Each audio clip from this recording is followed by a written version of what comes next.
When my best friend left for college, I promised to check in on his mom once in a while. But I didn't expect her voice on the phone one evening, soft, trembling, as she said, "The house feels empty, and so does my bed." That's when everything changed. I still remember the day Ethan left for college. We packed the car together that morning, his mother, Laura, standing on the porch with her coffee mug, trying to look strong. She kept smiling, waving, calling out reminders like, "Text me when you get there." But her voice cracked once, just slightly, when he hugged her goodbye. I'd known Laura for years, she'd been like a second mother to me, though that word doesn't quite fit. She wasn't old, not really. Just a woman who carried her years with that kind of grace that doesn't fade, it deepens. Soft laughter lines near her eyes, hair swept back loosely, and a calmness that made every room feel anchored when she was in it. After Ethan left, life fell into routine again. I went back to work, she went back to her quiet house. We exchanged a few casual texts, simple things like, "How's your week going?" or "Ethan says campus food's terrible." Then one night, my phone rang. Her name on the screen. It was late, close to midnight. Her voice was soft, almost whispering. "Sorry to call so late," she said. "I just couldn't sleep. The house feels different now. Empty, somehow." I laughed gently, trying to lighten the air. "Yeah, I bet it's quieter without Ethan blasting music in every room." But she didn't laugh. She exhaled slowly instead, and I could almost hear the loneliness in that breath. There was a silence, not uncomfortable, but heavy with something unspoken. Then she said quietly, "It's not just the noise I miss. It's presence. The warmth of knowing someone's here." Her words landed softly but deep. I didn't know how to answer right away.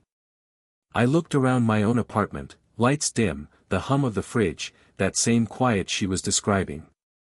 Maybe I understood more than I thought. So I stayed on the phone. We talked about simple things, the weather, her garden, Ethan's latest text about college life. But beneath every word, there was this quiet tenderness, a thread of something both familiar and new. Before hanging up, she said, almost in a whisper, "You should come by sometime. The house could use some company." I said I would. And I meant it. After we hung up, I sat there for a long time, staring at my phone. The apartment suddenly felt colder. Not sad, just hollow. Like part of the world had shifted ever so slightly. That night, I didn't sleep much. I kept hearing her voice, the warmth, the weariness, the way she said, "The house feels empty." It wasn't just a statement. It was a quiet confession. And though I didn't fully understand it yet, something inside me had already started to change. It took me a few days before I finally went to see her. I'd told myself it was just a friendly visit, a way to check in, maybe help fix something around the house. But when I pulled into her driveway, I realized I'd spent longer than I should have deciding what shirt to wear. The porch looked the same, wind chimes swaying softly, a hanging fern that Ethan used to bump his head on every summer. I stood there for a second before knocking. When the door opened, Laura smiled, that kind of smile that doesn't quite reach the eyes at first, but grows warmer the longer you look. "Hey," she said quietly, brushing a strand of hair from her face. "You actually came." Inside, the house smelled like cinnamon and old books, familiar, but different now without Ethan's clutter everywhere. The living room felt larger somehow, the air still. She poured coffee for both of us, hands steady but eyes a little tired. We sat on the couch, the same one we'd all crowded onto for movie nights. She tucked one leg beneath her, her body turned slightly toward me, comfortable, but close enough that I noticed the faint scent of her perfume, something soft and nostalgic. "I keep expecting to hear his footsteps," she said, glancing toward the hallway. "It's strange, isn't it? How quickly life changes its rhythm." I nodded, unsure what to say. The way she spoke wasn't dramatic, it was gentle, like she was talking to herself more than to me. We talked for hours, about Ethan's classes, her work, my own uncertainty about the future. She laughed more as the afternoon went on, her shoulders relaxing, her voice returning to that easy warmth I remembered. At one point, she leaned forward to hand me my cup, and our fingers brushed, barely a touch, but enough to make time feel like it slowed down. Her skin was warm, her eyes lingering just a second too long before she looked away. I caught myself watching her sometimes, the way she'd pause between sentences, or run her thumb along the rim of her mug. There was a quiet grace in her every movement. When the light began to fade, she walked me to the door. I told her I'd drop by again soon. "I'd like that," she said softly. Then after a pause, she added, "It's nice, having someone here who remembers what it used to feel like." There was a silence, not awkward, but tender. I could sense the ache beneath her words, that empty house pressing in on her even as she smiled. As I stepped outside, the evening air felt cool against my skin, but I still carried her warmth with me. Driving home, I realized something unsettling: it hadn't felt like a simple visit. It had felt right. Too natural. Too easy. And that frightened me a little, because comfort, when it comes from the wrong place, can be dangerous. I told myself it would be just another short visit, maybe drop off a few groceries, share a cup of coffee, and leave before the air grew heavy again. But when I arrived, she greeted me with that quiet smile, and suddenly time didn't matter. It was a Saturday afternoon. The sun spilled through the kitchen window, catching the dust in the air. She was cooking when I came in, a simple stew, the same kind she used to make for us after football practice. The smell alone was enough to pull me back years. "You remembered," I said, grinning as I leaned against the counter. She looked over her shoulder, laughing softly. "Old habits die hard, I guess. Besides, it's nice to cook for someone again." Something in that sentence lingered. Nice to cook for someone again. I offered to help, but she shook her head, insisting I sit. So I did, watching her move about the kitchen, sleeves rolled up, her hair loosely tied, the kind of effortless beauty that doesn't announce itself. Every gesture felt unhurried, natural. I found myself noticing things I never had before: the way she hummed while stirring, the slight curve of her smile when she tasted the broth. We ate at the small kitchen table, the conversation flowing easier than before.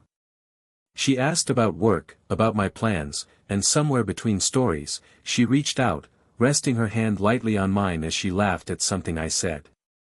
It was such a simple touch, yet it sent a quiet ripple through me. Her fingers stayed there a second longer than they needed to, warm and steady, before she pulled back. "Sorry," she murmured, her voice low, almost embarrassed. "I forget sometimes, how long it's been since I've had company." I smiled gently. "You don't have to apologize." The silence that followed wasn't empty, it was full of understanding. There was a tenderness there, quiet but undeniable. Later, we sat on the couch again, side by side. She'd turned on some music, soft, old songs that filled the background without crowding the air. She leaned back, sighing. "You know, it's strange. I used to count the days until Ethan would move out and find his own life. And now that he has, the house doesn't feel like mine anymore." I didn't have a clever answer. I just nodded, feeling the weight of her words. Without realizing it, I shifted a little closer. Our shoulders brushed, a light, passing contact that neither of us moved away from. She looked at me then, eyes steady but searching, and for a heartbeat, the space between us disappeared. Not in touch, but in feeling, that shared loneliness, that quiet comfort, that fragile pull of something we both didn't name. When I left that evening, the air between us had changed. Nothing had been said outright. Nothing had been done. But both of us knew, something was beginning to grow in the silence. It was close to midnight when my phone buzzed again. Laura's name lit up the screen. Her voice came softly, almost hesitant. "I'm sorry if it's late. I just couldn't sleep again." I told her it was fine, that I was still awake. Truthfully, I'd been scrolling aimlessly, trying to quiet my own restless thoughts. Her voice had a way of settling the noise in my head, even when she wasn't trying to. We talked for a while, nothing serious at first. Little things, the sound of rain outside her window, the way her garden looked under streetlight, how she'd been reading a novel she couldn't quite finish. But as the minutes passed, the tone shifted. There was something softer in her silence between words. She sighed. It's silly, I know. But some nights, it feels like the walls remember the people who used to fill them. I can't walk down the hallway without feeling like I've lost something. I didn't interrupt. Sometimes silence says more than comfort ever could. Then she said, almost in a whisper, I wish I didn't mind being alone so much. Those words lingered. I could hear the quiet ache in them, not dramatic, just real. The kind of honesty people only share when it's dark and they think no one's judging. I get that, I said softly. Some nights feel longer than others. There was a pause, then a small, tired laugh. You always know how to say the right thing, don't you? I smiled into the receiver. Not always. But I mean it.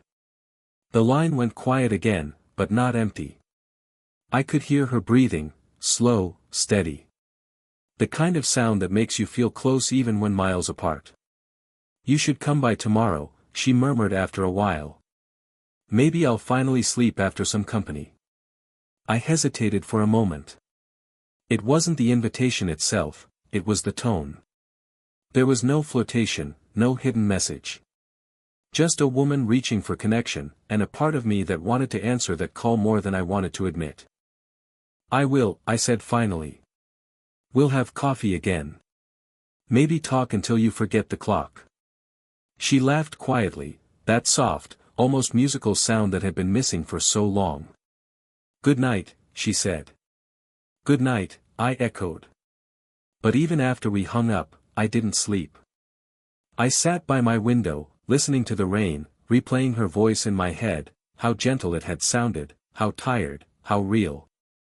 Something was shifting between us, not loud or sudden, but steady, like the tide quietly creeping in while you're staring at the horizon. And I knew that when I saw her next, we wouldn't just be two people catching up anymore. We'd be two souls who'd both admitted, in our own quiet ways, that loneliness had become too heavy to carry alone. The next afternoon the sky hung low and silver, a calm before rain. I drove over with no real plan, just 2 cups of coffee and the sense that she shouldn't spend another day in silence. When Laura opened the door, her hair was loose, falling over a pale sweater. She smiled faintly. You really did come. I said I would. She stepped aside, and the warmth of the house folded around me, the faint scent of vanilla candles, the quiet hum of a radio left on low. It felt less like a visit this time, more like returning to somewhere I already belonged. We sat at the kitchen table again, trading small stories between sips. She told me about a letter Ethan had sent, how proud she was, how the words on the page had made her cry. Then, almost shyly, she admitted, I didn't tell him you've been visiting. I'm not sure why. Her eyes searched mine. For a moment neither of us spoke. There was no accusation, only the strange awareness that what had started as kindness now carried its own secret weight. The afternoon stretched on. Rain began tapping gently against the windows, a steady rhythm filling the pauses between us. She reached to close the curtain, and when she turned back, I was standing closer than either of us had planned. Her hand brushed my arm as she passed, just fabric against fabric, but it sparked through me like a heartbeat I couldn't quiet. She noticed. I saw it in the way her breath caught, the tiny falter in her step. Then she smiled, small and uncertain, and said, You always bring calm with you. I didn't realize how much I needed that. I wanted to answer, but my voice felt caught somewhere in my chest. So instead, I simply said, You're not alone, Laura. Not really. She nodded, looking away as a tear shimmered and didn't quite fall. I reached out, hesitant, then rested my hand lightly over hers. Her skin was warm, trembling faintly under my touch. Neither of us moved. The world outside blurred behind the rain, and inside that quiet house, time seemed to fold. It wasn't romance yet, not in the way people describe it. It was something gentler, deeper, a recognition that we'd both been missing something we didn't know how to name. After a long silence, she turned her palm upward, fingers brushing mine. "You should stay for dinner," she said softly. "It's been a long time since I cooked for someone who really listened." So I stayed. We cooked together, laughter mingling with the sound of rain. Every so often, our shoulders would touch, and neither of us pulled away. When I finally left, the storm had passed. The air smelled clean, the sky darker but calmer. As I walked to my car, I looked back once.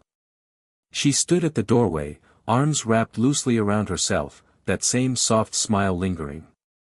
And in that moment, I realized, the distance between us wasn't measured in age, or circumstance, or even time.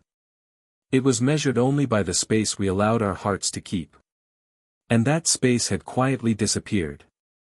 It had been a week since the rain. We'd fallen into a quiet rhythm, short calls, small texts, the kind of contact that feels harmless on the surface but means everything underneath. That evening, she invited me over again. She said it lightly, "I made too much dinner again, you'd be saving me from leftovers." But her voice carried that familiar softness that always made it hard to say no. When I arrived, the house glowed warmly in the fading light. She'd lit a few candles on the table, their flames swaying gently. The scent of something sweet filled the air, vanilla, mixed with the faint aroma of baked apples. Dinner was easy, filled with laughter and gentle teasing. She told me about a song that used to play when Ethan was little, and I told her how she still managed to make better coffee than any cafe in town. But beneath the smiles, something quieter was happening. Our eyes met too often. Our pauses lingered too long. After the plates were cleared, she poured us each a glass of wine and motioned toward the living room. We sat on opposite ends of the couch at first, a safe distance. The only sound was the faint ticking of a clock. She looked thoughtful, tracing the rim of her glass with one finger. "Do you ever feel," she began slowly, "like you spend so long taking care of everyone else, that you forget what it feels like to be cared for?" The question hung there, raw and real. "Yeah," I said quietly. "More than I'd admit out loud." She smiled at that, a sad, knowing smile. "You're too young to sound that tired," she whispered. Her eyes met mine again, and this time she didn't look away. The light caught the curve of her cheek, the quiet strength in her expression. It wasn't beauty in the obvious sense, it was something more human. Something earned. Without thinking, I reached out. My hand rested gently on hers, just for reassurance. But when she turned her hand over and held mine back, the room changed. The space between us vanished, replaced by a stillness so fragile, neither of us dared breathe too deeply. Her thumb brushed my palm, slow and uncertain. "You shouldn't," she murmured. "This isn't right." "I know," I said. "But it doesn't feel wrong." She looked down then, eyes shimmering in the dim light. Her voice trembled. "That's what makes it dangerous." The clock ticked once, sharp and clear, pulling us both back to the moment. We sat like that for a long while, our hands still joined, our hearts louder than our words. Then, slowly, she let go. "You should go," she said softly. "Before we forget what we promised ourselves." I nodded, though part of me didn't move for a few seconds longer. I wanted to say something, anything that would make the silence less final. But no words came. As I left, I looked back once more. She was still sitting there on the couch, eyes closed, one hand pressed lightly to her heart, as if trying to calm something that had already begun to beat too fast. That night, I finally understood, sometimes love doesn't need to be spoken aloud to be real. It only needs to be felt, and resisted. I didn't see Laura for almost 2 weeks after that night. We still texted, but the tone had changed, polite, careful, like two people trying to protect something fragile by pretending it never existed. Every time my phone lit up with her name, my chest tightened. I missed her voice. I missed the quiet ease we'd built between us. But maybe space was the only way to keep that ease from becoming something neither of us could take back. Then one afternoon she called. Her tone was calm, lighter somehow. Would you mind coming by? Just to help me move some boxes. Nothing big. I agreed before I even thought about it. When I arrived, sunlight filled the house again. The windows were open, the curtains swaying in the warm breeze. There were half-packed boxes near the hallway.